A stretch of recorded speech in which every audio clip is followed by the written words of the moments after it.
Hello guys, once again you all are very very welcome to IITN explains. तो guys, आप मुझे देख के समझ ही गए होंगे, पूरा का पूरा लॉकडाउन मेरे चेहरे पे नजर आ रहा है। बाय द वे मैं आपको बता दूं, एक बहुत ही जबरदस्त लेक्चर लेके आया हूं आपके पास स्टूडियो केमिस्ट्री का। अब मेरे भाई, स्टूडियो केमिस्ट्री अपने आप में 8 लेक्चर है, 90 मिनट के 8 लेक्चर है, तो मैं एक लेक्चर के अंदर सब कुछ तो डाल नहीं सकता। सो मैंने कोशिश की है इसको 3 से 4 पार्ट्स में बनाने की। तो आज पार्ट 1 आपके पास आने जा रहा है, और ये पार्ट 1 क्या है? Stereo chemistry in nucleophilic substitution reaction. पहला पार्ट ये है। सेकंड पार्ट इसके बाद आएगा, जहां पे हम बात करने जा रहे हैं किस चीज की? एडिशन की बात करेंगे। थर्ड पार्ट आएगा जहां पर हम बात करेंगे एलिमिनेशंस की, और चौथा पार्ट आएगा जहां पर हम बात करेंगे कुछ मिसलेनियस रिएक्शंस की। तो गाइस, आज के जबरदस्त बूम बूम लेक्चर में पूरी एनर्जी के साथ जुड़ जाना। मचाएंगे, और कैसे मचाएंगे वो भी मैं आपको बता देता हूं। हम सबसे पहले कुछ माइक्रो लेवल पे थ्योरीज को समझेंगे, देन आफ्टर उसके एप्लीकेशंस देखेंगे, और साथ ही साथ क्वेश्चंस लगाएंगे, समझेंगे कि स्टीरियो केमिस्ट्री का रोल क्या है। देखो गाइस, ऐसा नहीं, अब वक्त बदल चुका है। आईटी और मेडिकल सीधा डायरेक्टली सवाल नहीं पूछता है कि बताओ इसके कितने स्टीरियो आइसोमर्स होंगे। अब वो चैप्टर्स के साथ मिक्स करके पूछता है। मान लो हाइड्रोकार्बन के अंदर स्टीरियो केमिस्ट्री लगा दी, एल्डोल के अंदर स्टीरियो केमिस्ट्री लगा दी, समझ रहे हो बात? एडिशन के अंदर लगा ली, ड्यूटेरियम लगा के लगा दिया, रेली निकेल वाला कोई क्वेश्चन दे दिया, समझ रहे हो? मीजो वाला कोई फॉर्म दे दिया। तो इस तरह के सवाल को मिक्स वो चैप्टर के अंदर करके पूछने जा रही है आजकल। अगर आप देखेंगे रिसेंट ट्रेंड 10 इयर्स का देखेंगे तो आपको ये बात समझ में आएगी। तो गाइस, इस रीसेंट ट्रेंड को एनालिसिस करने के बाद मैं जिस कंक्लूजन पे पहुंचा वो आज के लेक्चर में आपको समझ में आएगा। मतलब पहले हम एसएन की बात करेंगे, डिफरेंट न्यूक्लियोफिलिक सब्स्टिट्यूशन की, आज के लेक्चर में। अगली में आपको फिर से कुछ नया नजर आएगा। तो गाइस, पूरी एनर्जी, जोश और जुनून के साथ स्टार्ट करते हैं। Let's start.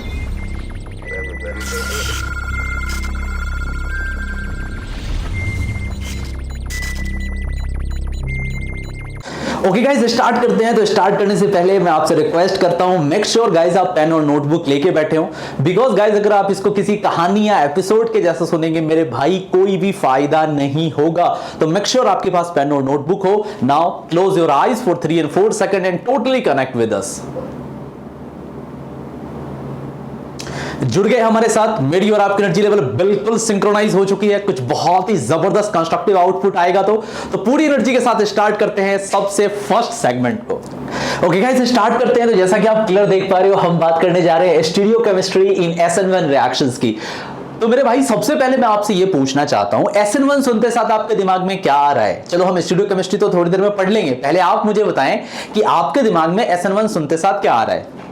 कुछ आ रहा होगा, जी हाँ, कार्बोकटाइन आ रहा होगा, पोलर प्रोटिक मीडिया आ रहा होगा, कुछ ना कुछ तो आ रहा होगा, जैसे रेसिमाइजेशन आ रहा होगा, बहुत तरह की बातें आ रही होगी। लेकिन मैं जो बता रहा हूं, सबसे पहले आपके दिमाग में SN1 सुनते साथ आना चाहिए क्या पता है? सबसे पहले आपके पास आना चाहिए दिमाग में सॉल्वोलिसिस, या हम ऐसे बोले, अगर हम वाटर ले रहे हैं तो हाइड्रोलिसिस। समझना सबसे पहले, मतलब guys actually polar protic media के अंदर होने वाला एक सब्स्टिट्यूशन रिएक्शन है जो कार्बोकटाइन के स्टेबिलिटी पे डिपेंड करता है।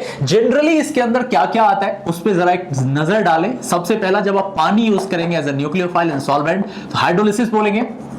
एसिटिक एसिड यूज करेंगे तो इसको एसिटोलिसिस बोला जाएगा। अमोनिया यूज करेंगे तो इसको अमोनोलिसिस बोला जाएगा। फॉर्मिक एसिड यूज करेंगे तो इसको फॉर्मोलिसिस बोला जाएगा। ठीक है, ये छोटे छोटे टर्म्स हैं जो आपको पता होंगे, इस पे हम ज्यादा बात नहीं करेंगे। कोई भी सॉल्वेंट यूज करें पोलर प्रोटिक, उसके हिसाब से हाइड्रोलिसिस, एसिटोलिसिस, अमोनोलिसिस, फॉर्मोलिसिस, ये सारी की सारी चीजें SN1 को रिप्रेजेंट करती है। बेसिकली जिसको आज आप SN1 बोल रहे हो, आने वाले टाइम में आपके दिमाग में नया वर्ड आ जाएगा, सॉल्वोलिसिस या हाइड्रोलिसिस। Okay guys, great. अब हम बात कर लेते हैं जरा होता कैसे है ये। एग्जांपल के तौर पे गाइस, सबसे पहले समझो, एक चीज आपको पता है कि यहां पे कार्बोकटाइन बनती है, इसमें तो कोई दो राय नहीं है कि यस सर यहां पे कार्बोकटाइन बनता है। चलिए मान लेते हैं थोड़ी देर के लिए हमारे पास कुछ ऐसा रहा था। यहां पे मान लीजिए लिविंग ग्रुप लगा हुआ था, यहां पे मान लीजिए R1 है, यहां पे मान लीजिए R2 है, यहां R3 है। और गाइस हमने क्या किया, इसको H2O और मान लीजिए Ag+ कैटालिटिक अमाउंट में यूज किया। आपको पता है धीरे धीरे ये कार्बोकटाइन में कन्वर्ट होगा ना, एग्री करते हो ना? यहां पे R1, यहां पे R2, यहां पे R3। और गाइस इस जगह पर क्या आएगा? इस जगह पर पॉजिटिव चार्ज है, ये एक कार्बोकटाइन का फॉर्मेशन हुआ। और यहां से क्या हुआ गाइस? लिविंग ग्रुप जो था आपका छोड़ के हट के चला गया। That's great. अब आपके पास क्या है मेरे भाई, पानी है, H2O है, और H2O क्या करता है मेरे भाई, ये फ्रंटल अटैक भी कर सकता है और हो सकता है ये बैक साइड अटैक भी करे। तो दोनों अटैक होने की इक्वल प्रोबेबिलिटी है ना, एग्री तो करते हो। अगर ये प्लेन है, अगर ये sp2 है, ये प्लेनर है, तो प्रोबेबिलिटी क्या है मेरे भाई, ऊपर से भी अटैक हो सकता है। अगर इस तरफ से तुम बताओ फ्रंटल है, अगर ये अटैक फ्रंटल है तो ऑटोमेटिकली ये अटैक कैसा हो गया मेरे भाई, बैक साइड अटैक हो गया। दोनों की पॉसिबिलिटीज है। अब मान लो फ्रंटल अटैक में R बनता है, तो बैक साइड अटैक में क्या बनेगा, S बनेगा। ठीक है गाइस, तो अब आपका सवाल होगा कि अगर दोनों के बनने की प्रोबेबिलिटी है तो जो प्रोडक्ट हमारे पास आएगा वो कैसा प्रोडक्ट आएगा, जी हां RM आएगा। RM का मतलब क्या होता है, रेसमिक मिक्सचर। रेसमिक मिक्सचर मतलब प्रोडक्ट जो होगा हमारा रेसमिक मिक्सचर होगा। इसका मतलब है कि अगर हम प्रोडक्ट देखें तो हमारा प्रोडक्ट ऐसा भी हो सकता है, ऐसा भी हो सकता है, इस तरफ से भी OH लगा हुआ हो सकता है, या मान लीजिए हमारा प्रोडक्ट इस तरीके से भी हो सकता है OH। अगर मैं मान लूं R1 R2 R3 R1 R2 R3 दोनों हो सकते हैं। तो गाइस अब सवाल पैदा होता है, तो फिर सर इसका क्या मतलब है कि SN1 जब कभी भी होगा तो 100% रेसिमाइजेशन होगा? My answer is no. आपने शायद ही कभी देखा होगा गाइस कि 100% रेसिमाइजेशन होता है। देखो मैं बता रहा हूं बहुत इंपॉर्टेंट बात, आपने शायद ही कभी देखा होगा कि 100% किसी का रेसिमाइजेशन होता ना। सवाल आता है तो अगर 100% रेसिमाइजेशन क्यों नहीं हो रहा, अगर फ्रंटल के भी उतने ही चांसेस हैं, बैक साइड के भी उतने ही चांसेस हैं, सो गाइस इसका आंसर मॉडर्न एक्सपेरिमेंट रिवील्स करते हैं। गाइस एक्चुअली क्या है आपको पता है, बहुत ही ज्यादा एडवांस टाइम है, इलेक्ट्रॉनिक टाइम है, हमारे पास ऐसे बहुत तरह के इंस्ट्रूमेंट और मॉडर्न डिवाइसेस है जो कि माइक्रो लेवल तक की जानकारी दे सकते हैं। तो एक्चुअली देखा जाता है सॉल्वोलिसिस या हाइड्रोलिसिस के टाइम में 3 तरह के इंटरमीडिएट ऑब्जर्व्ड होते हैं। कितने तरह के? 3 तरह के। आप सोच रहे हो अरे सर कार्बोकैटायन ही तो बन रहा है, 3 कैसे? देखो 3 तरह के इंटरमीडिएट ऑब्जर्व होते हैं। पहला होता है, समझने की कोशिश करना गाइस, सबसे पहला होता है आयन पेयर। सबसे पहला होता है आयन पेयर, इसको हम लोग गीगन पेयर भी बोलते हैं, इस पे हम बात करेंगे, गीगन पेयर। दूसरा होता है गाइस, देखो 3 तरह के इंटरमीडिएट कौन कौन है। दूसरा सॉल्वेंट सेपरेटेड आयन पेयर, ठीक है। और तीसरा होता है फ्री। सो मैं फिर से बता रहा हूं गाइस, मॉडर्न रिसर्चर्स बताते हैं कि ये जो इंटरमीडिएट SN1 का होता है 3 तरह का होता है, डिपेंड करता है केसेस पे। पहला हो सकता है आयन पेयर।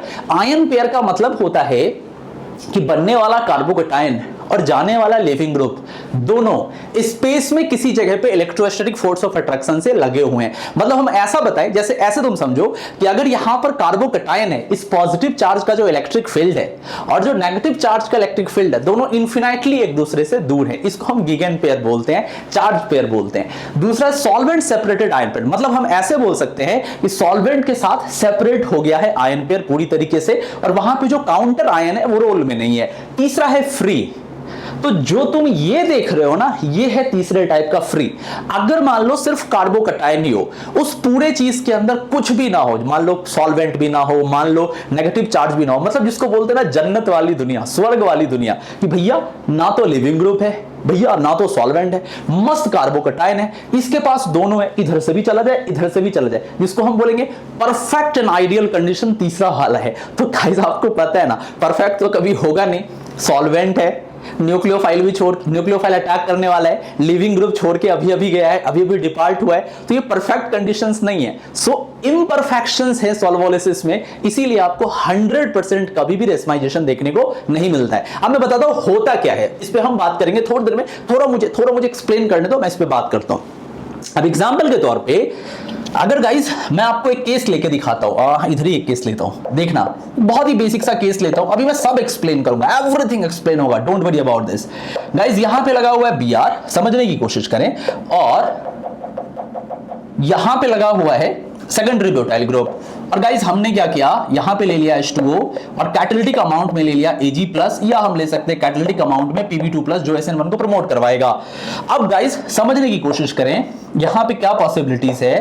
पॉसिबिलिटीज कुछ ऐसी है, इसको तो हमने छेड़ा नहीं, प्लेन के नीचे सेकेंडरी ब्यूटाइल ग्रुप लगा हुआ है, और Ag+ और Pb2+ के प्रेजेंस में क्या होगा, यस SN1 रिएक्शन होगी, कार्बोकैटायन का फॉर्मेशन होगा। अब जो गाइस यहां से कार्बोकैटायन बना, अगर मैं हाइड्रोजन दिखाऊं और इस जगह पर पॉजिटिव दिखाऊं, तो 2 पॉसिबिलिटीज है। पहली पॉसिबिलिटीज क्या है कि H2O इस तरफ से अटैक कर दे, इस तरफ से अटैक कर दे, दूसरी पॉसिबिलिटीज है H2O इस तरफ से अटैक कर दे। तो गाइस यहां पर क्या हो रहा है, कोई रीअरेंजमेंट नहीं होगा, 2 डिग्री दोनों तरफ है। तो गाइस यहां पे जो हमारा प्रोडक्ट आ रहा है वो कुछ ऐसा आ रहा है, समझेंगे क्या आ रहा है, इस तरफ से मान लो एक ऐसे करके OH अगर लगा तो इसका मतलब क्या हो गया, H नीचे चला गया, इस ग्रुप को तो हमने छेड़ा ही नहीं, तो ये तो वैसे ही है। अच्छा दूसरी पॉसिबिलिटीज क्या है, जी हां इसी का जस्ट मिरर इमेज ये भी बन सकता है। कैसा बन सकता है, मान लो इस बार क्या होगा, OH नीचे आ जाएगा और हाइड्रोजन ऊपर है और ये ग्रुप वैसे ही लगा हुआ है गाइस, तो दोनों के बनने की पॉसिबिलिटीज है। सो यहां पर रेशमिक मिक्सचर बन सकता है। पहला केस तो आपने देखा, हम सब पे एक एक करके बात करेंगे, इंतजार करें। अच्छा और कुछ दूसरा केस लेते हैं, सॉल्वेंट को भी समझेंगे और बहुत कुछ बातें करेंगे, बस इंतजार कीजिए जरा सा, सब बताऊंगा। अब गाइस एक चीज ये भी तो हो सकती है, मान के चलो एक केस आपको और दिखाता हूं, एक्सपेरिमेंटल केस है। अगर हम यहां से इथाइल ले लिया, हमने इस जगह पे हमने ले लिया क्या, Cl ले लिया, और इस जगह पे हमने क्या ले लिया, हाइड्रोजन ले लिया। और अगर गाइस इसी तरीके से अगर हम यहां पे CH3OH ले लेते हैं, मिथेनॉल ले लेते हैं, ठीक है, और यहां पे कैटालिटिक अमाउंट में Ag+ ले लेते हैं जो कि रिएक्शन को कैटालाइज करेगा, तो गाइस क्या पॉसिबिलिटीज है, जी हां बिल्कुल सही सोच रहे हो, 2 पॉसिबिलिटीज है। पहला पॉसिबिलिटीज क्या है, या तो चूंकि कार्बोकैटायन बनेगा, अटैक हो सकता है CH3OH का ऊपर से भी नीचे से भी, तो गाइस ये भी हो सकता है, क्या हो सकता है कि इस जगह से OCH3 लग जाए और यहां से क्या लगा हुआ है, हाइड्रोजन। एक पॉसिबिलिटीज ये भी हो सकता है, अभी हम सब पे बात करेंगे, थोड़ा सा रुक जाइए। दूसरा ये हो सकता है क्या कि यहां से लगा हुआ हाइड्रोजन, यहां से लगा हुआ है OCH3, तो दोनों बनने की इक्वल पॉसिबिलिटीज हो सकती है, बट इक्वल पॉसिबिलिटीज होती नहीं, इस पे हम बात करेंगे। अगर इक्वल दोनों बनता तो 100% रेसिमाइजेशन नहीं हो जाता, पर होता नहीं है। अब हम बात करते हैं कि इतनी सारी चीजें हमने देखी, बार बार आप ये क्यों बोल रहे हो सर 100% नहीं होगा, सुनना मेरी बात ध्यान से। इसका आंसर आपके पास है 2-ब्रोमोब्यूटेन में छुपा हुआ। एक एक्सपेरिमेंट की बात करते हैं, ये है गाइस 2-ब्रोमोब्यूटेन, ये है 2-ब्रोमोब्यूटेन, ठीक। हम एक काम करते हैं, यहां पे एक वाले केस में हम लेने जा रहे हैं वाटर और दूसरे वाले केस में हम लेने जा रहे हैं CH3OH। कैटालाइज हमने दोनों को सेम तरीके से किया है, Ag+ के कैटालिटिक अमाउंट में डाल के, ठीक है। ओके गाइस, हमने क्या देखा, हमें जो प्रोडक्ट बना है, जरा दिमाग लगाइएगा और समझने की कोशिश करेंगे। हमें क्या बना गाइस, यहां पे मान के चले लगा हुआ है OH और यहां पे लगा हुआ है H और एक और इसी का मिरर इमेज, मतलब इनैंशियोमर बना, ठीक है। दूसरे वाले केस में जब हमने CH3OH लगाया तो यहां पे लगा OCH3, यहां पे लगा हाइड्रोजन और एक और बनेगा जहां इसका ऑपोजिट होगा। अब गाइस एक्सपेरिमेंटली देखा जाता है, पानी के केस में जो रेसिमाइजेशन आया है ये 98% आया है, समझना, और मिथेनॉल के केस में जो रेसिमाइजेशन आया है वो ओनली 73% आया है। सवाल पैदा होता है कि जो एक्सपेरिमेंटली देखा जा रहा है 98% और 73% ये कैसे आया। तो अभी तक 2 मेन बातें निकल के आई। पहली बात निकल के आई है कि 100% रेसिमाइजेशन नहीं हो रहा। दूसरी बात निकल के आई है कि सब कुछ एक जैसा रखें, अगर हम मीडियम को चेंज कर देते हैं, न्यूक्लियोफाइल को चेंज कर देते हैं, तो भी रेसिमाइजेशन बदल जाता। आखिर ये किस फैक्टर्स के ऊपर डिपेंड करता। नाउ अब आता है मेन बात। पहला बात का आंसर ये है कि क्यों 100% रेसिमाइजेशन नहीं हुआ, तो जब ये लिविंग ग्रुप छोड़ के जा रहा होगा at the time of departure, देखो ऐसा तो है नहीं कि लिविंग ग्रुप आया, लिविंग ग्रुप लगा था, छोड़ के वो चला गया, कार्बोकैटायन बन गया, सब कुछ थम गया, फ्रोजन रिएक्शन है, हाँ भैया अब लिविंग ग्रुप चला गया, आओ न्यूक्लियोफाइल अटैक करो, ऐसा तो होगा नहीं। जैसे ही डिपार्चर होगा कार्बोकैटायन बनेगा, वैसे ही न्यूक्लियोफाइल अटैक करेगा। तो गाइस अगर हम इस साइड से देखते हैं, जिस साइड से लिविंग ग्रुप डिपार्ट किया, अगर ये उसी साइड से जाएगा तो कहीं ना कहीं जाने के टाइम और इसके डिपार्चर के time, at the time of attacking and at the same time of departure, there will be some electrostatic force of repulsion, it will be those two charge species। ये जो charge species है water और जो negatively charged species है, there must be some repulsion in between them, इनके बीच में कुछ ना कुछ repulsion होगा। तो गाइस इसको हम लोग बोलते हैं क्या, इसको बोलते हैं माइग्रेटरी रेसिस्टेंस।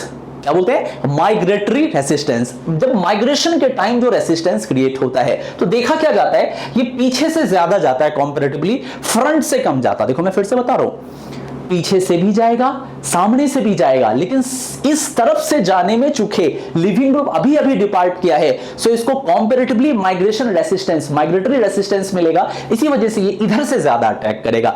तो जो हम एकदम आदर्श कंडीशन की बात कर रहे थे, एकदम आइडियल कंडीशन की, क्या फ्री हो चुका है, लिविंग ग्रुप जा चुका है, कोई सॉल्वेंट नहीं है। भैया ऐसा होता नहीं है रियल लाइफ में। रियल लाइफ में जब एक्सपेरिमेंट होती है तो जैसे ही लिविंग ग्रुप डिपार्ट करता है तुरंत न्यूक्लियोफाइल को अटैक करना होता है, और जब वो अटैक करता है तो इस तरफ से जाने में इन दोनों में अबे तू आ गया बड़ू, इधर से कैसे आ गया, उधर से जा।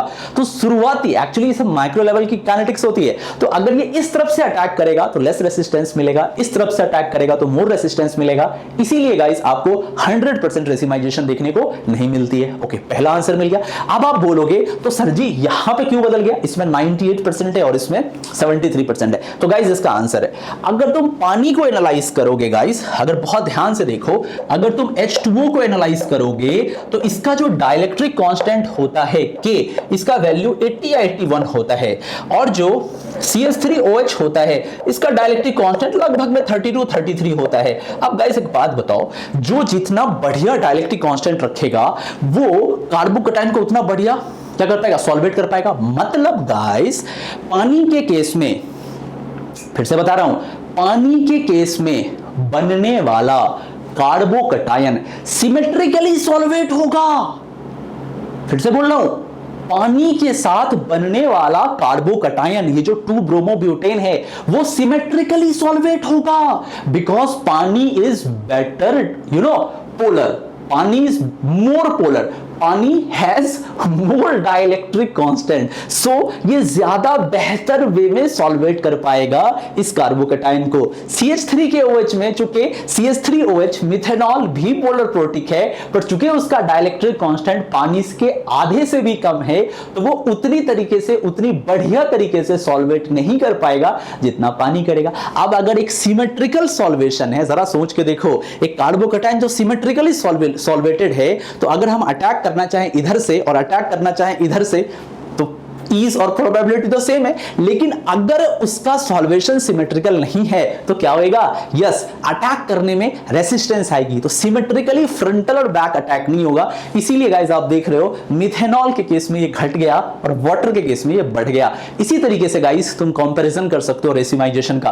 तो रेसिमाइजेशन कई फैक्टर्स पे डिपेंड करता है, कार्बोकैटायन की स्टेबिलिटी पे डिपेंड करता है, सॉल्वेशन पे डिपेंड करता है, समझ में आ रही है बात, लिविंग ग्रुप पे भी डिपेंड करता है, साथ ही साथ हमने जो सॉल्वेंट यूज किया है उसका डायरेक्टिक कांस्टेंट कैसा है इस पर भी डिपेंड करता है। अब तुम बोलोगे सर जी सॉल्वेंट पे लिविंग ग्रुप पे कैसे डिपेंड कर रहा है, मान लो छोड़ के जाने वाला लिविंग ग्रुप बड़ा खतरनाक चार्ज डेंस्ड होता, मान के चलो छोड़ के जाने वाला ग्रुप बहुत खतरनाक होता, एग्जांपल के तौर पे फ्लोरो होता, बहुत ज्यादा चार्ज डेंस्ड होता, तो जैसे ही फ्लोरो निकलता उसका सॉल्वेशन होता तो एकाएक उसका हाइड्रेशन रेडियस खूब बढ़ जाता, बल्कि मतलब अगर आयोडीन जा रहा है तो उतना बड़ा आयोडीन आपको नहीं दिखेगा, जी हाँ, जितना बड़ा फ्लोरीन दिखेगा, क्योंकि फ्लोरीन के चारों तरफ पानी सज जाएंगे, तो इस भैया को इधर से जाने में दिक्कत आएगी। तो गाइस आई होप SN1 मैं आपको बहुत बढ़िया से समझा पाया, डेटास का यूज करके, एक्सपेरिमेंट्स का यूज करके, स्टीरियोकेमिस्ट्री दिखा के कि कैसे रेसिमाइजेशन है, कैसे रिटेंशन और इन्वर्जन का क्या चक्कर है और क्या प्रोडक्ट आता है। गाइस आई होप बहुत मजा आया होगा, इससे भी ज्यादा मजा आएगा आपको SN2 में। स्टार्ट किया जाए पूरी एनर्जी के साथ, लेट्स स्टार्ट।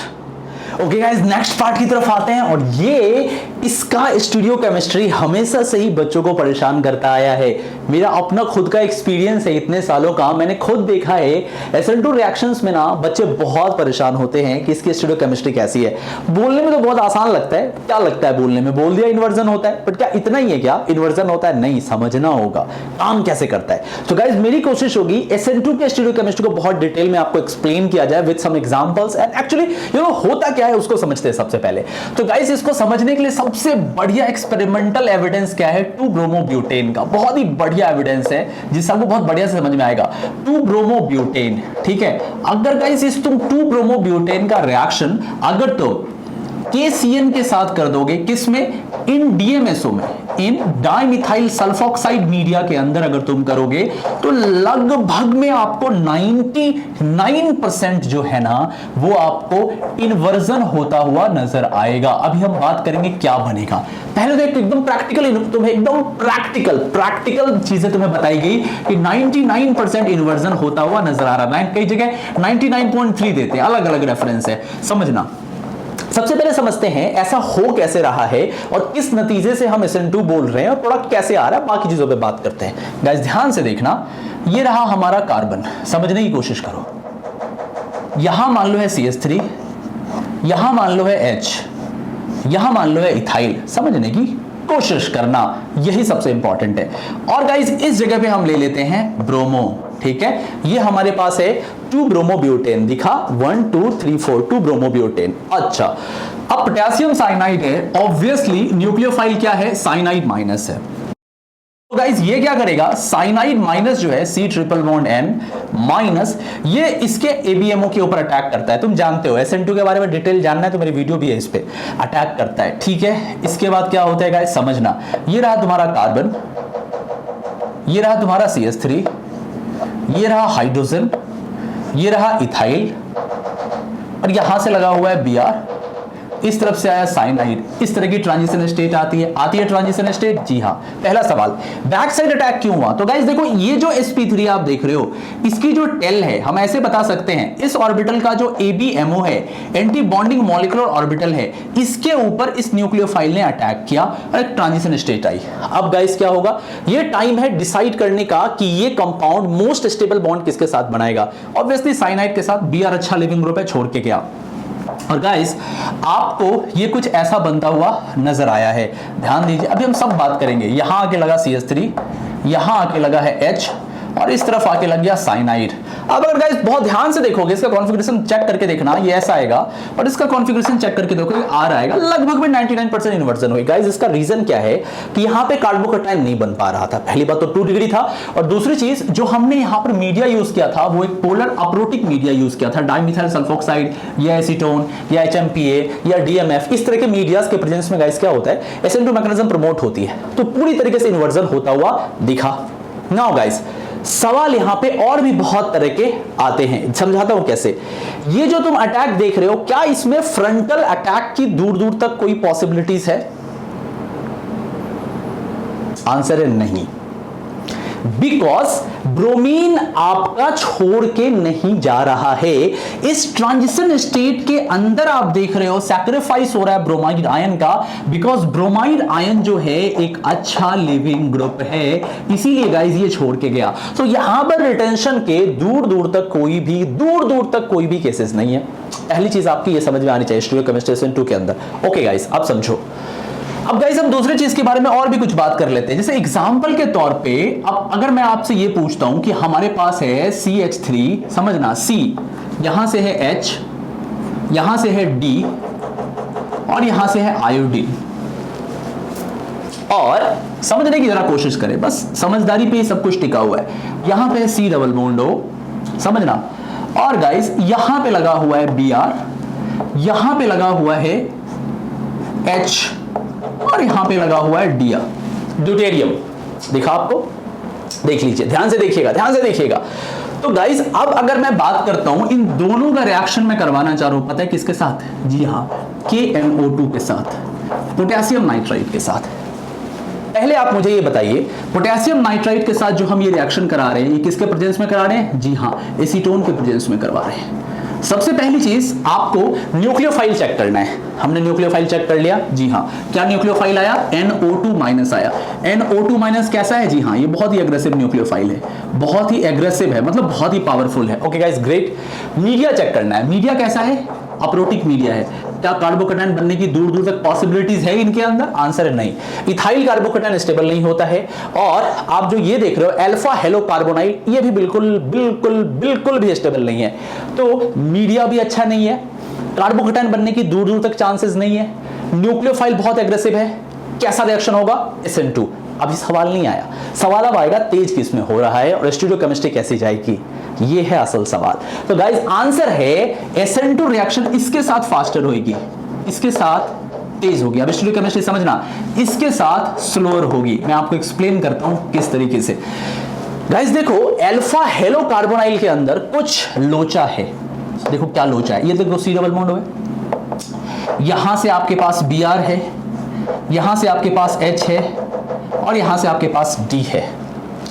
अब गाइस मान के चलो ये जो आपका NO2 माइनस आया जब ये अप्रोच कर रहा होगा इसको, तो एक्चुअली जब ये इसको अप्रोच कर रहा था तो इसके एंटी बॉन्डिंग पे आया था। एंटी बॉन्डिंग पे एक्चुअली क्या थी, चार्ज की डिफिशियंसी थी, हल्का सा डेल पॉजिटिव था, इलेक्ट्रॉन क्लाउड की इंटेंसिटी मिनिमम थी, इसीलिए इसको एक ड्राइविंग फोर्स मिला अटैक करने के लिए।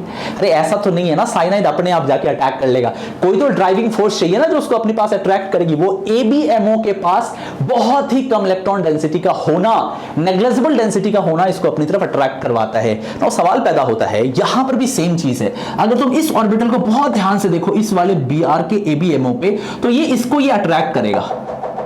लेकिन गाइस एक चीज तुम भूल रहे हो क्या, कि इस जगह पे जो डेल पॉजिटिव और डेल नेगेटिव आ रहा है ये भी तो इसको बहुत जोरदार अट्रैक्ट करेगा। तो इसको जो इलेक्ट्रोस्टैटिक पुल मिलेगा, इसको जो एक इलेक्ट्रोस्टैटिक धक्का मिलेगा वो इसमें ज्यादा मिलेगा या सिर्फ इथाइल वाले केस में ज्यादा मिलेगा? ऑब्वियसली इसमें ज्यादा मिलेगा।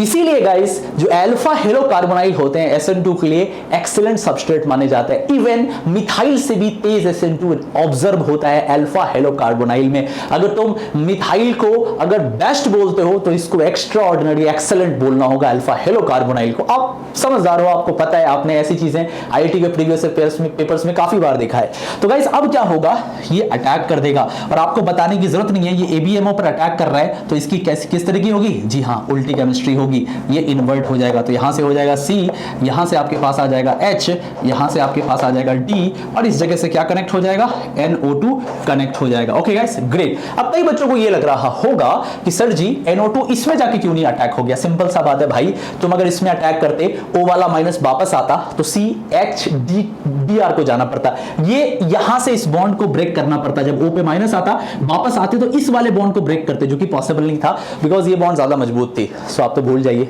इधर वाला टूटेगा नहीं। यहां से अटैक करके Br को हटाना काफी आसान था, तो थर्मोडायनेमिकली मोर फिजिबल था, ये प्रोडक्ट आपके पास बन गया। ओके गाइस, इथाइल वाले केस में तो सिंपल है, यहां तक आपको बात समझ में आ गई। तो अल्फा हेलोकार्बोनाइल के केस में क्या हुआ, इथाइल के केस में कैसे हुआ, मिथाइल के केस में कैसे हुआ, स्टीरियोकेमिस्ट्री कैसे हुई। अब गाइस जरा सा लेवल और जंप करवाया जाए। अब गाइस इसको देखो, ये तुम्हारे पास समझना Br है ना, हाइड्रोजन है, बस मैंने समझाने के लिए दिया, ये कायरल कार्बन नहीं है, ठीक है। ये आपके पास है, इसका नाम है आइसोप्रोपाइल ब्रोमाइड, इसका नाम है आइसोप्रोपाइल ब्रोमाइड। देखा, ग्रेट। आगे आते हैं, एक और केस लेते हैं। ये हमारे पास है Br, ब्रोमोसाइक्लोहेक्सेन या साइक्लोहेक्साइल ब्रोमाइड, साइक्लोहेक्साइल ब्रोमाइड।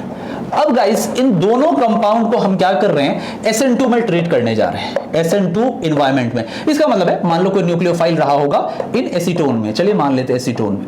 तो पहले मैं बात करता हूं, ऑब्जर्व क्या किया गया कि अगर इसकी रिएक्टिविटी 1 है तो इसकी रिएक्टिविटी 1 × 10⁻⁻² के रेंज की आई। मतलब ये रिएक्शन इससे कम से कम ये रिएक्शन 100 गुना ज्यादा फास्ट है। नाउ सवाल पैदा होता है कि सर इसमें ऐसा क्या हो गया, ये भी 2 डिग्री है, ये भी 2 डिग्री है। तो आपका जवाब होगा इसमें ज्यादा लंबा कार्बन फ्रेमवर्क है, मतलब इसमें ज्यादा लंबा कार्बन का चेन है। तो सर जी जिसमें जितना ज्यादा लंबा कार्बन का चेन होता है उसके साथ SN2 उतनी कम होती है। ये आपका रेस्पॉन्स आया होगा, पर गाइस आप बोल सही रहे हो, पर आप इसका एक्सप्लेनेशन नहीं दे रहे हो। This is not actually correct explanation. Reason क्या है, इस कंपाउंड में इसके कंपेरिजन में SN2 धीमा क्यों होता है, इसके लिए आपको समझना होगा इसका चेयर फॉर्म।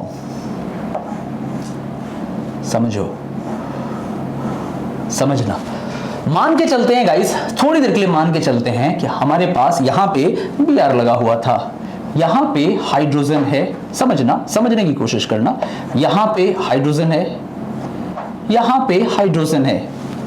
हो क्या रहा है गाइस, ये जो एक्सियल हाइड्रोजन आप देख रहे हो, ये जो एक्सियल हाइड्रोजन्स देख रहे हो, तो गाइस होता क्या है, जब न्यूक्लियोफाइल इसको अप्रोच करता है ना, तो ये एक्सियल हाइड्रोजन की वजह से इसका जो ये चेयर फॉर्म आप देख रहे हो, इसका जो आप ये चेयर फॉर्म देख रहे हो, एक्चुअली मैं सही से बना नहीं पाया।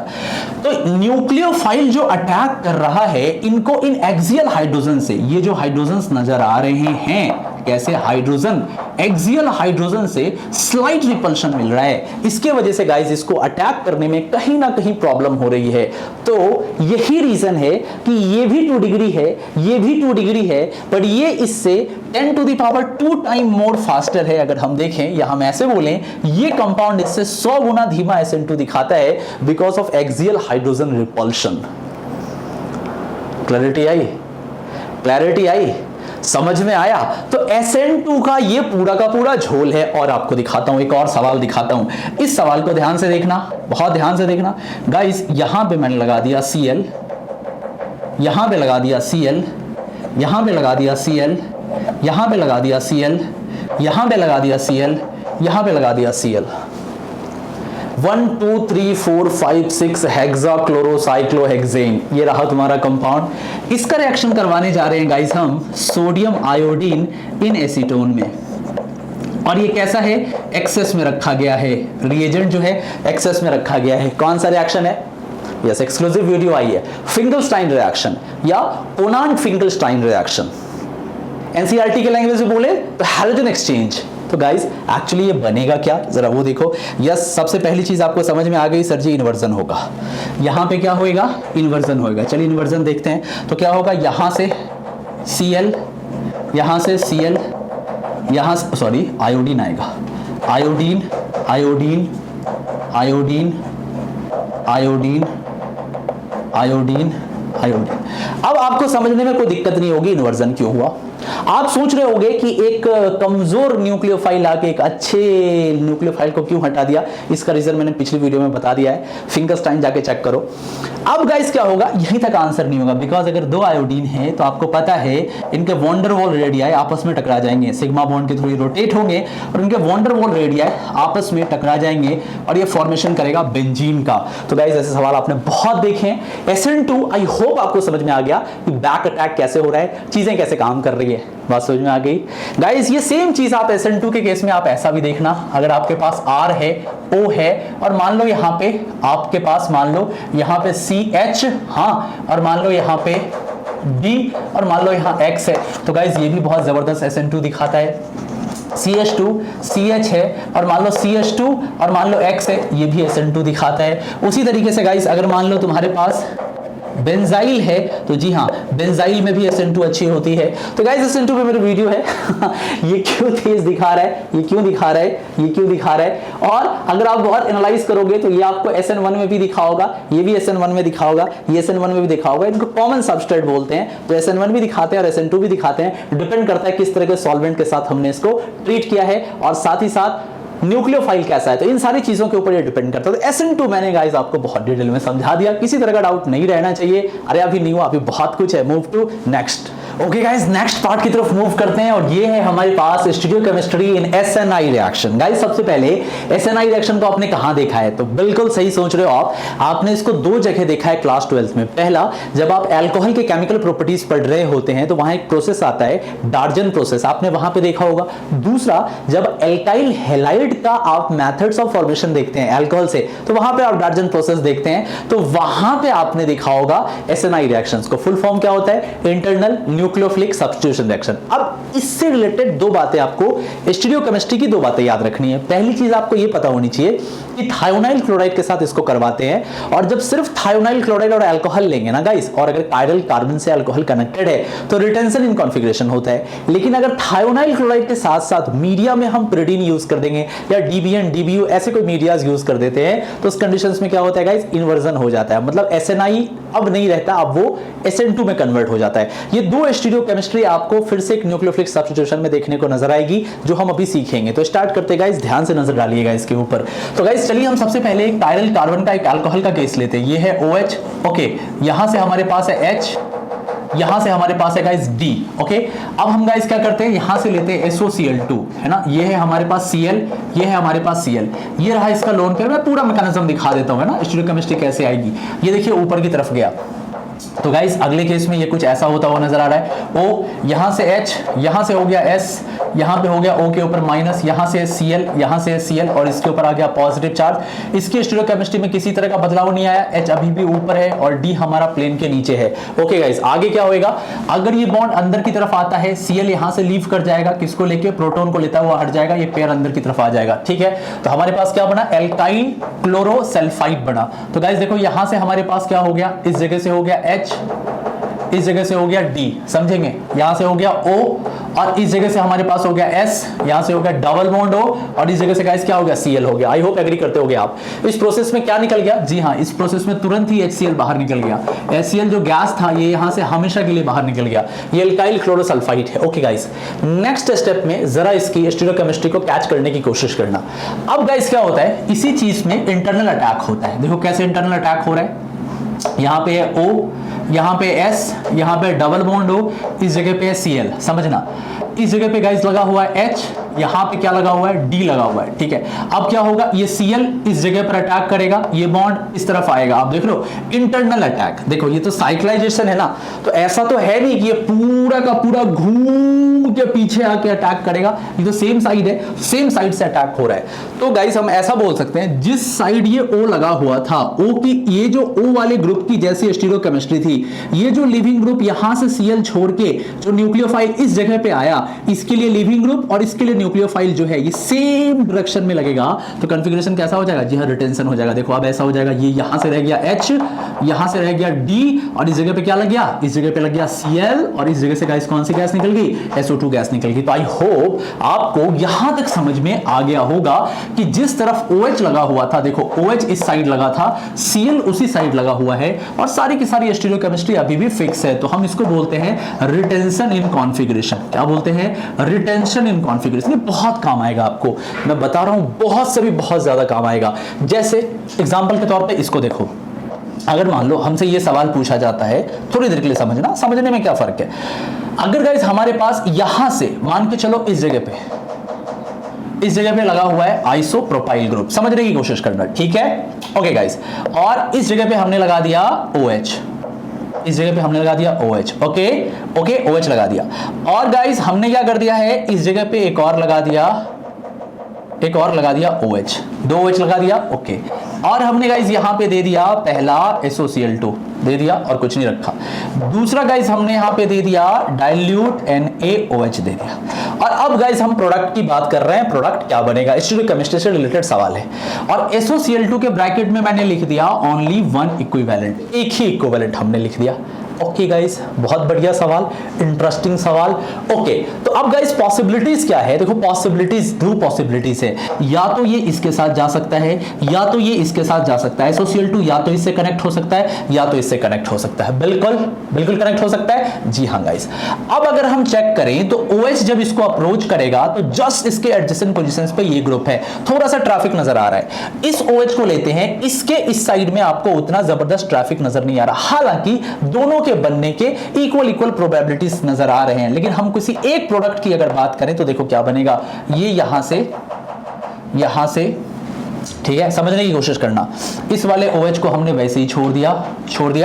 ये जो OH है प्लेन के नीचे है, SOCl2 1 इक्विवेलेंट आएगा और फाइनली यहां पे क्या आके लग जाएगा, यहां पे आके Cl लग जाएगा, लग गया Cl। अब गाइस यहां पे डाइल्यूट NaOH है, OH माइनस क्या करेगा, देखो इसका H निकालेगा, निकाला H, और गाइस आपके पास ये बनता हुआ नजर आएगा। देखो क्या बनता हुआ नजर आ जाएगा, ये ग्रुप तो ऐसे ही लगा हुआ था, यहां से आपके पास प्लेन के ऊपर O माइनस है, प्लेन के नीचे Cl है। अब ये नेगेटिव अटैक करेगा और Cl यहां से हट जाएगा। तो गाइस अगले स्टेप में ये कुछ ऐसा होता हुआ नजर नहीं आ रहा है कि आपको, देखो प्लेन के यहां से ऊपर से अटैक हुआ है तो ऊपर से ही कनेक्ट होगा इपॉक्साइड और इस जगह से आइसोप्रोपाइल ग्रुप है। गाइस ये भी पॉसिबिलिटीज थी। एक पॉसिबिलिटीज हमारे पास गाइस और थी, जरा उस पर नजर डालिएगा, है ना, और बताइएगा क्या आंसर कुछ अलग नजर आ रहा है या सेम बन रहा है। समझना गाइस, अगर इसी जगह पे हम ये ले लेते, समझना, अगर इसी जगह पे हम इस वाले OH को छोड़ देते, समझना, इस वाले OH को छोड़ देते, ओके, और अगर हम इस वाले OH को Cl में कन्वर्ट कर देते तो रिटेंशन इन कॉन्फ़िगरेशन ये रहा Cl, इसको ऐसे छोड़ देते, ठीक। अब डाइल्यूट NaOH आके इसका हाइड्रोजन लेता और इसको करता तो हमारे पास ये बनता, इसकी पॉसिबिलिटीज थी, यहां से। अब अगर बेस OH माइनस आता, इसका हाइड्रोजन लेता, यहां नेगेटिव आता, ये अटैक नीचे से करके Cl को हटा देता, तो गाइज यहां पे क्या होता, यहां पे होता O और यहां पे होता O। तो ये भी बनने की पॉसिबिलिटीज थी और वो भी बनने की पॉसिबिलिटीज थी। सो ऐसे सवाल अगर आपको MCQ में आए तो आप ऐसे बना सकते हैं। प्रोडक्ट सेम आता हुआ नजर आ रहा है, बस वहां पे इपॉक्साइड ग्रुप जो है ये प्लेन के ऊपर लगा हुआ है और यहां पे जो इपॉक्साइड ग्रुप है प्लेन के नीचे लगा हुआ है। तो गाइज दो प्रोडक्ट आ सकते हैं इस MCQ के केस में। आपको समझ में आ रहा है स्टीरियोकेमिस्ट्री कैसे रोल प्ले कर रहा है, बात समझ में आ रही है। ये भी प्रोडक्ट बनने की पॉसिबिलिटीज है, ये भी प्रोडक्ट बनने की पॉसिबिलिटीज है अगर हम एक इक्विवेलेंट थायोनाइल क्लोराइड का यूज करते हैं तो। ओके गाइस, अब एक सवाल और है, क्या होगा अगर हम प्रिडीन यूज करेंगे। तो देखो गाइस, प्रिडीन यूज करने पे थोड़ा सा प्रॉब्लम है। जब आप इसको बना रहे थे और HCl निकल रहा था, तो अगर आप इसी रिएक्शन में, मान लो सेम रिएक्शन है, मैं सेम रिएक्शन दिखा रहा हूं, यहां पे मान लो OH है, हाँ यहां पे मान लो H है, यहां मान लो D है, ठीक है, और यहां पे हम रख रहे हैं SOCl2 और गाइस हमने यहां पे रख दिया प्रिडीन, ओके। तो गाइस देखने को क्या मिलेगा, ये जस्ट ऑपोजिट लग जाएगा। मतलब गाइस हम ऐसे बोले H यहां है, D यहां है, तो OH Cl जो है जस्ट ऑपोजिट लगा। तो सवाल पैदा होता है कि इन्वर्जन क्यों हो रहा है। मतलब अगर मैं ज्यादा बेहतर वे में आपको समझाऊं तो अगर यहां पे मैं आपको लिख देता हूं H, यहां लिख देता हूं CH3, यहां लिख देता हूं D, यहां लिख देता हूं OH, और अगर मैं यहां पे लिख देता हूं SOCl2 और pyridine, या यहां पे और भी बेस हो सकते हैं, DBN हो सकता है, यहाँ पे DBU हो सकता है, तो गाइस आपको ये ऐसा बनेगा। देखो कैसा बनेगा, यहाँ पे आपके पास H है, यहाँ D है, यहाँ CH3 है, और गाइस इस जगह पे क्या आ जाएगा, जी हाँ Cl आ जाएगा। देख रहे हो इन्वर्जन हो रहा है, रिटेंशन नहीं हो रहा। Simple and very easy logic. क्या देखो गाइस, HCl जो निकल रहा था अगर प्रिडीन होगा तो प्रिडीन क्या करेगा, तुरंत इस HCl को एब्जॉर्ब कर लेगा। समझने की जरा कोशिश करें, प्रिडीन क्या करता है, इस HCl को एब्जॉर्ब करके प्रिडीनियम क्लोराइड का फॉर्मेशन करता है। ये क्या करता है, N यहां से H पॉजिटिव Cl माइनस। ये जो आप इस स्टेप में देख रहे थे, सारा का सारा HCl जो चला गया था, प्रिडीन का यूज करने पे ये सारा का सारा HCl एब्जॉर्ब हो जाता है और पूरा का पूरा सॉल्वेंट सुपर सैचुरेटेड हो जाता है। मतलब प्रिडीन वर्क करता है सॉल्वेंट के जैसा और HCl वर्क करता है सॉल्यूट के जैसा, और ये पूरा का पूरा सुपर सैचुरेट कर देता है सॉल्वेंट को। अब गाइस क्या होता है, पहले वाले केस से ये टोटली डिफरेंट है, बिकॉज ये बहुत ही ज्यादा इजीली डोनेट कर सकता है क्लोराइड को। हम ऐसे बोल सकते हैं दिस इज रिलैक्स्ड डोनर। इसको क्या बोलते हैं, रिलैक्स्ड डोनर। ये बहुत तेजी के साथ डोनेट करेगा और बिल्कुल जैसे गन होता है ना, बुलेट के जैसा ये क्लोरीन को छोड़ना स्टार्ट करेगा। देखो अब कैसे ये करेगा, कहाँ गया हमारा, कुछ भी ले लो, यही ले लो, यहां से ले लेते हैं ऐसे, यहां से O है, यहां से S है, यहां से डबल बॉन्ड O और यहां Cl है, ठीक है गाइस, और यहां से आपके पास H है और यहां से आपके पास D है। तो गाइस अब क्या करता है, ये जो Cl माइनस है इसका रैपिड अटैक होता है, बहुत तेजी के साथ बैक साइड अटैक होता है और ये इस बॉन्ड को यहां छोड़ के इस पूरे ग्रुप को निकाल देता है। मैं फिर से रिपीट कर रहा हूं, जब आप कोई pyridine या कोई बेस यूज नहीं करेंगे तो HCl निकल जाएगा। इसके पास इंटरनल अटैक के अलावा कोई भी दूसरा रास्ता नहीं है। लेकिन जब आप pyridine यूज करते हैं या कोई बेस यूज करते हैं DBN DBU टाइप का, तो ये HCl को ट्रैप करके Cl माइनस देता है और Cl माइनस का ये बैक साइड अटैक करता है गाइस। और जब ये बैक साइड अटैक करेगा तो मान लो ये कंपाउंड था, तो प्रोडक्ट आपको कैसा बन जाएगा, जी हां ऐसा प्रोडक्ट बन जाएगा, ऑपोजिट लग जाएगा। कंक्लूजन लिख लो, एक बार कंक्लूजन लिख लो, अगर आपके पास अल्कोहल है और अगर आपके पास SOCl2 है, कुछ भी यूज नहीं किया, रिटेंशन, ठीक है। अगर आपके पास अल्कोहल है और अगर आपने SOCl2 यूज किया, साथ में प्रिडीन यूज किया, क्या आपके पास आ जाएगा, इन्वर्जन। याद रखना ऊपर वाले का नाम SNI है, इस वाले का नाम SN2 है ना। मॉडिफाइड वगैरह मत लिख देना, मॉडिफाइड SNI जी नहीं, ये साफ SN2 है, ये SNI है। क्लैरिटी मिल गई होगी आपको, बहुत बढ़िया से समझ में आएगा। अरे अभी बहुत कुछ बचा है, अभी बहुत कुछ बचा है, NGP बचा है, रेडिकल बचा है। मूव करते हैं नेक्स्ट सेगमेंट की तरफ। ओके गाइस, नेक्स्ट रिएक्शन की तरफ मूव करते हैं। बड़ा प्यारा सा रिएक्शन है, नेबरिंग ग्रुप पार्टिसिपेशन, और शॉर्टकट में इसको क्या बोला जाता है, एनजीपी। बहुत फेमस है, बहुत ही ज्यादा फेमस है। और अगर आप वॉट एवर टियर 2 टियर 3 किसी भी सिटीज में पढ़ते हैं, कहीं भी आप IIT, JEE, medical, olympiad, KVPY, whatever किसी कॉम्पिटिटिव एग्जामिनेशन की तैयारी करते हैं, आपको एनजीपी जरूर पढ़ाया जाता होगा। एनजीपी सुनते साथ आपके दिमाग में दो चीजें आनी चाहिए। सबसे पहली चीज, lightning fast reaction. Lightning fast reaction मतलब गाइस, ये रिएक्शन जरूरत से ज्यादा ही तेज होती है। मतलब क्या मैं बताऊं, जरूरत से ज्यादा ही ये रिएक्शन तेज होती है। अगर स्पीड की बात नहीं होती तो शायद हम कभी भी एनजीपी के कॉन्सेप्ट को समझ नहीं पाते। जब साइंटिस्ट ने सबसे पहले नॉर्मल प्रोपाइल ब्रोमाइड का रिएक्शन KSH के साथ करके देखा, और जब इसी सेम चीज को क्या क्या बेंजीन के साथ कनेक्ट कर दिया, C6H5CH2CH2Br, और तब इसी रिएक्शन को करके देखा तो 1,98,000 टाइम ज्यादा फास्ट रिएक्शन आया। तो साइंटिस्ट इस स्पीड को नहीं समझा पा रहे थे, इसीलिए इस नई चीज को दिया गया कि एक्चुअली रिएक्शन इतनी तेज कैसी हो जाती है। और जो मेरे स्टूडेंट है, जो मुझसे प्लस पे अनअकैडमी प्लस पे पढ़ते हैं या ऑफलाइन में जो भी मुझसे आज पढ़े हैं, मैं उनको एक खास नाम से वो जानते हैं। मैं इसको एक खास नाम से बुलाता हूं, मैं इसको बुलाता हूं थॉर कॉन्सेप्ट। क्या बुलाता हूं, थॉर कॉन्सेप्ट। अब ये थॉर क्या है आप जानते हैं, अगर आपने मार्वल्स की मूवी देखी होगी, एवेंजर्स या कोई भी आपने, तो आपको पता होगा थॉर के पास हैमर होता है। तो ये बहुत तेज है, हैमर के जैसा अटैक होता है। देखना कैसे अटैक होएगा, एक एग्जांपल लेते हैं। हालांकि मैं ऑफलाइन में बहुत तरह की बातें करता हूं इस पे, बट राइट नाउ अभी मैं ज्यादा बात नहीं करूंगा। देखो गाइस, यहां से ऐसे लेते हैं, समझने की कोशिश करना, ठीक है। ये हमारे पास C है, ये डबल बॉन्ड O है, और मान लीजिए ये आपके पास O- है। Okay great. यहां पे गाइस हम ले लेते हैं, इस जगह पर H है, इस जगह पे ले लेते हैं CH3 है। ओके, और इस जगह पे मान लेते हैं हमारे पास ब्रोमो ग्रुप लगा हुआ है, ठीक है। हम गाइस यहां पे इसको Ag+ के प्रेजेंस में कैटालिटिक अमाउंट में Ag+ डालते हैं, और यहां पर H2O लेते हैं, ठीक है। प्रोडक्ट क्या देखने को नजर आता है, प्रोडक्ट देखने को ये नजर आता है। देखना, यहां पे लगा हुआ है H, यहां पे लगा हुआ है CH3, यहां पे लग गया आके OH, यहां से C डबल बॉन्ड O और O-। सेम वही चीज है। आपको क्या नजर आया, रिटेंशन नजर आया, रिटेंशन नजर आया। अब नाउ साइंटिस्ट थोड़ा समझ नहीं पाए इस चीज को कि एक्चुअली ये रेसिमाइजेशन भी नहीं है, रिटेंशन है, और ये हुआ कैसे एक्चुअली। इसको एक्सप्लेन करने के लिए इस नेबरिंग ग्रुप पार्टिसिपेशन का कॉन्सेप्ट आया। देखो होता क्या है एक्चुअली, अगर तुम देखोगे तो इसके अंदर एक्चुअली 2 बार 2 टाइम्स SN2 हुई है। देखो सबसे पहले क्या होता है, ये जो नेगेटिव चार्ज है ये यहां से अटैक कर रहा है और इस Br को हटा दे रहा है। ये जो आप देख रहे हो बैक साइड से अटैक है, Br फ्रंट लगा है तो ये बैक साइड से अटैक है।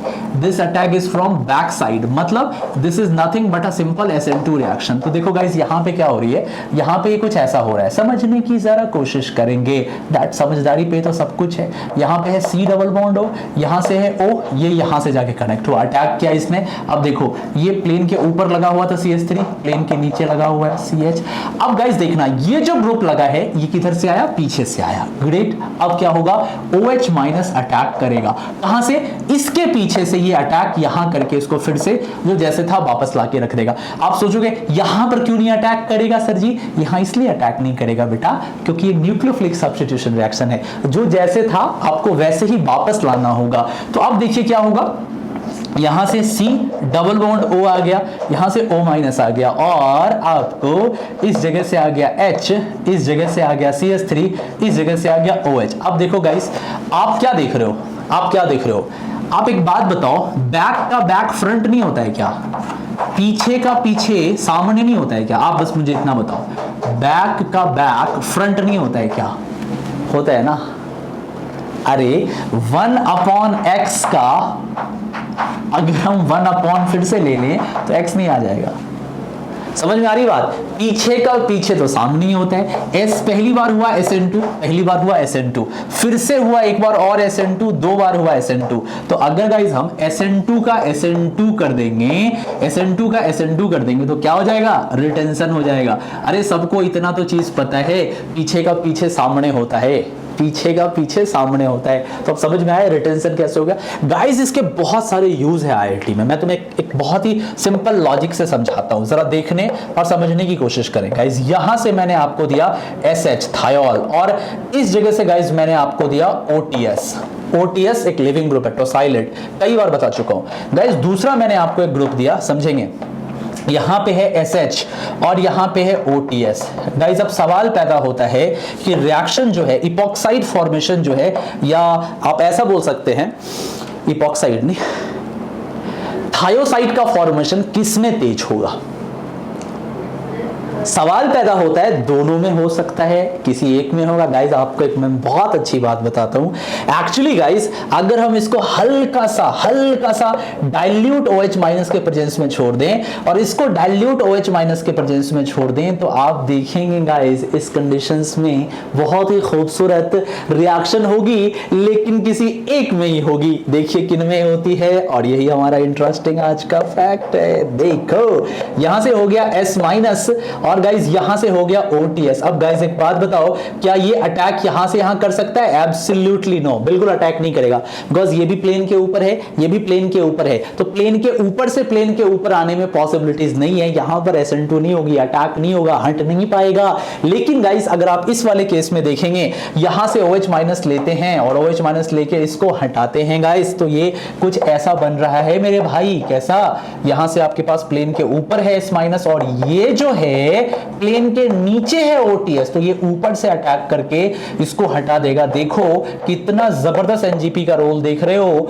और यहां से आपके पास S है, ये प्लेन के ऊपर से आके S लगा, and this will be lightning fast, मतलब ये with in a fraction of moment हो जाएगा और ये रिएक्शन बहुत ही ज्यादा फ्रोजन होगी अगर हम बात करते हैं इस साइक्लिक सल्फर को लगाने की। तो गाइस आपको बात समझ में आ गई होगी एनजीपी कैसे काम करता है, इसकी स्टीरियोकेमिस्ट्री क्या है, किस तरीके से रिटेंशन होता है, और भी बहुत तरह की चीजें आई होप क्लैरिटी के साथ आपको समझ में आ गई होगी। अभी खत्म नहीं हुआ है, अब आता है सबसे वाइटल और आज का सबसे important part, free radical substitution. Move करते हैं फ्री रेडिकल पर। ओके गाइस, नेक्स्ट रिएक्शन की तरफ आते हैं। फ्री रेडिकल सब्स्टिट्यूशन के अंदर की स्टीरियोकेमिस्ट्री गाइस, ये सबसे मजेदार है, ये सबसे इंटरेस्टिंग है और इसमें बहुत आपको किक और ट्विस्ट मिलेगी। बिकॉज आप सबसे पहले क्लास 11th में जब आप रहते हैं और आप हाइड्रोकार्बन स्टडी करते हैं तो ये आपको काफी परेशान करता है। फिर आप 12th में आते हैं तो जब आपको हेलो एल्केन्स और हेलो एडीन्स पढ़ाया जाता है पहला चैप्टर, तो भी आपको काफी दिक्कत आती है कि स्टीरियोकेमिस्ट्री क्या होगी रेडिकल सब्स्टिट्यूशन की। ज्यादा मुश्किल नहीं है, बिल्कुल भी ज्यादा मुश्किल नहीं है।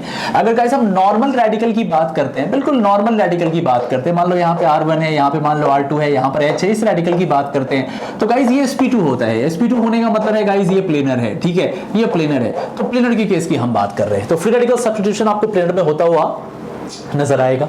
प्लेनर में होता हो, अरे नहीं, समझो क्या होता है, समझने की कोशिश करना गाइस। सबसे पहली चीज फ्री रेडिकल कब कब होती है आपको मैं बता चुका हूं, हीट, इलेक्ट्रिसिटी, लाइट, पेरोक्साइड और रेडिकल। आपको इनमें से कोई फैक्टर होगा, या तो हीट, या तो इलेक्ट्रिसिटी, या तो लाइट, या तो पेरोक्साइड, या तो रेडिकल।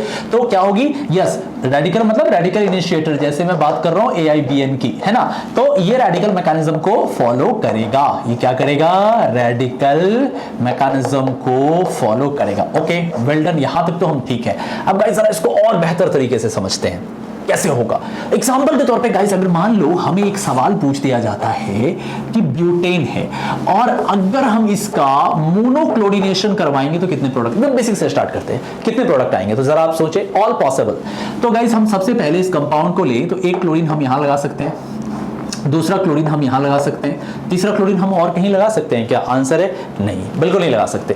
तो एक क्लोरीन जब हमने यहां पे लगाया गाइस, तो हमने यहां पे रेडिकल बनाया, वैसे भी तो कायरल है ही नहीं, तो एक प्रोडक्ट बनेगा। लेकिन गाइस जब यहां पे हम रेडिकल लगा रहे थे तो जरा बहुत ध्यान से देखेंगे, आपको ये रेडिकल बना होगा कैसे, यहां पर आया होगा H, यहां पे है CH3 और यहां पे ग्रुप लगे हुए हैं CH3 और यहां पे डॉट आया होगा। अब ये कैसा रहा होगा? sp2 मतलब प्लेनर। तो जो Cl डॉट रहा होगा, ये Cl डॉट फ्रंट से भी आ सकता होगा, Cl डॉट बैक से भी आ सकता होगा। तो यहां दो पॉसिबिलिटीज है, मतलब R और S दोनों बनने की पॉसिबिलिटीज इस जगह पे है। तो यहां पर कितने पॉसिबिलिटीज है? दो। आप सिंपल सोच सकते हैं, कायरल कार्बन है 2 to the power 1, मतलब दो प्रोडक्ट हो गए, तो टोटल मिला के कितने हो गए?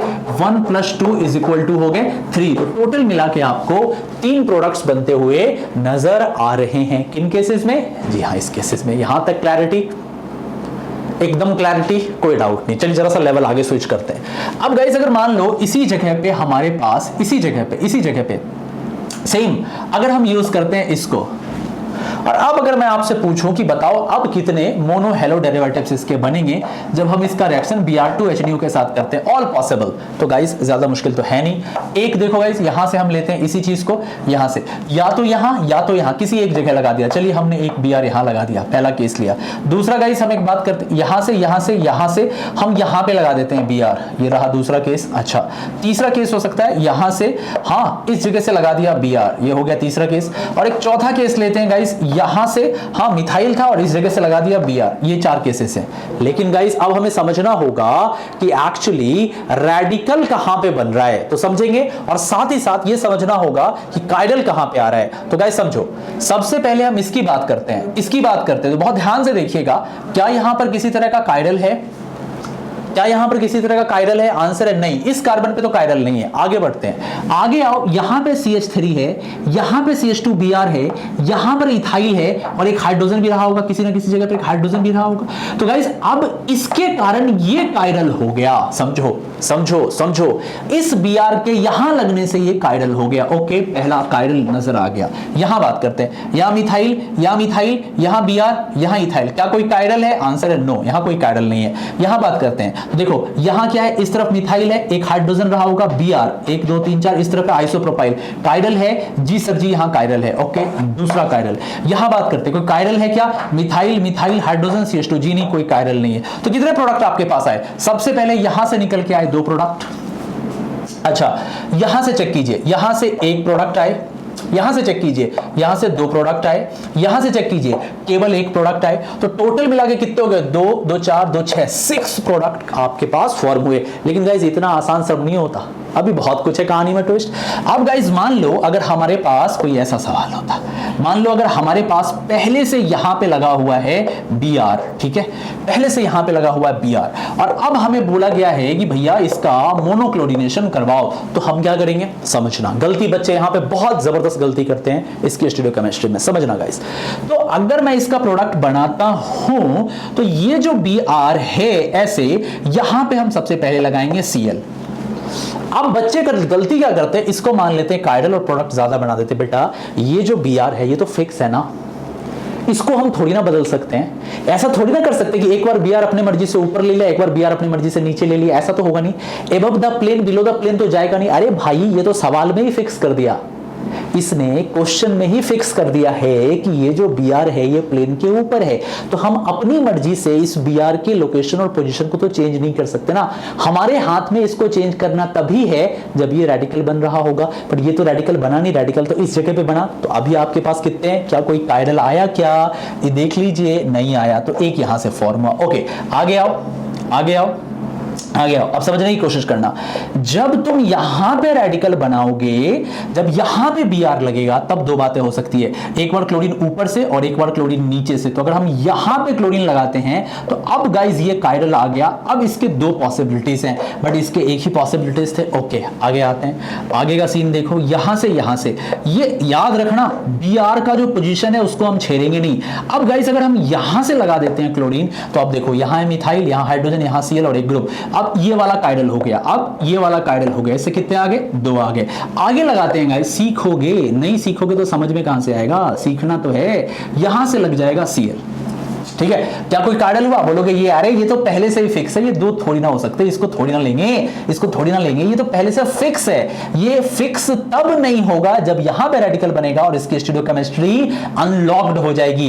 राइट नाउ गाइस यहां Cl आप देख पा रहे हो, किसी भी तरह का नहीं है, तो यहां पर से 1 आया। टोटल मिला के कितने आए? 2 2 4 1 5 1 6। टोटल आंसर कितना है इसका? स्टीरियो आइसोमर के साथ 6।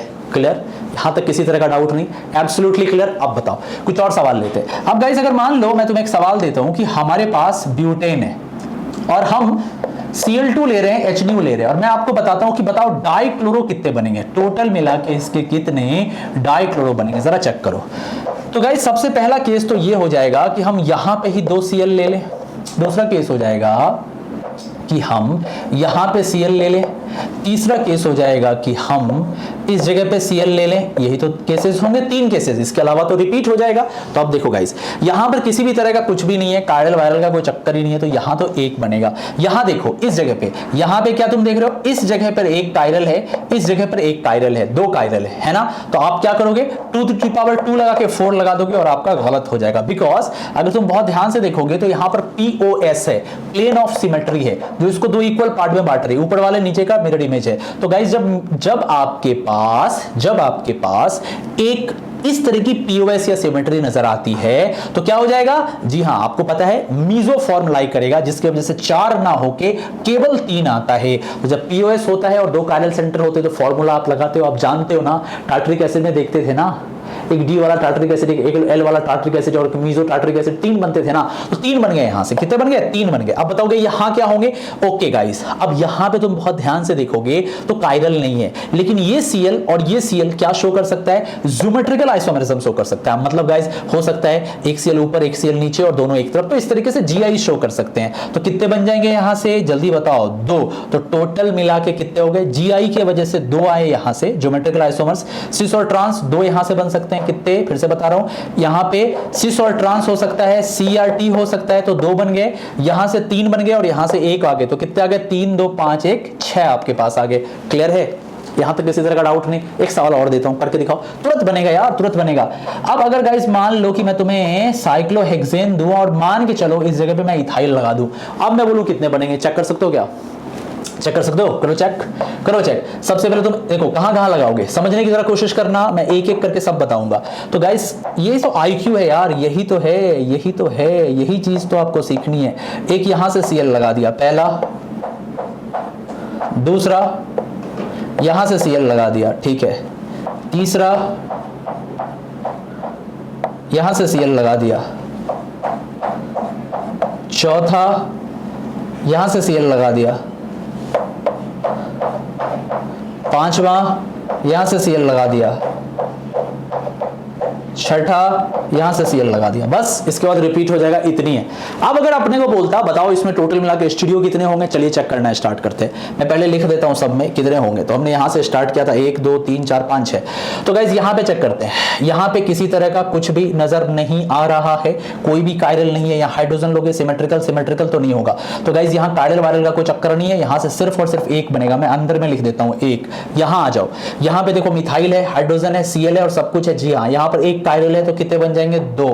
ओके गाइस, यहां से चेक करो, यहां से क्या चेक करोगे, सिंपल है, ज्यादा मुश्किल नहीं है। यहां से देखो आपके पास क्या लगा हुआ है, इथाइल लगा है, Cl लगा हुआ है, और यहां से देखो घूम के आओ सेम, यहां से भी घूम के आओ सेम, किसी तरह का कोई फर्क नहीं पड़ता, सिर्फ एक ही बनेगा, ओनली एंड ओनली 1 है। आगे आ जाओ, इस जगह पे चेक करो, इस जगह पर एक तरफ इथाइल और एक तरफ Cl है। तो गाइस यहां पर कायरल आ रहा है, यहां पे कायरल आ रहा है, तो 2 पे पावर 2 इज इक्वल टू कितने हो गए, 4। यहां पे आ जाओ फिर से, यहां पे ये कायरल आ रहा है, यहां पर ये कायरल आ रहा है, 2 पे 2 पावर कितने हो गए, 4। अच्छा यहां पे आ जाओ, यहां और यहां कायरल नहीं है, यहां से घूमो सिमेट्रिकल, यहां से घूमो सिमेट्रिकल नहीं है, लेकिन हाँ ये इथाइल और Cl सिस और ट्रांस दे सकते हैं। तो कितने हो गए, 2।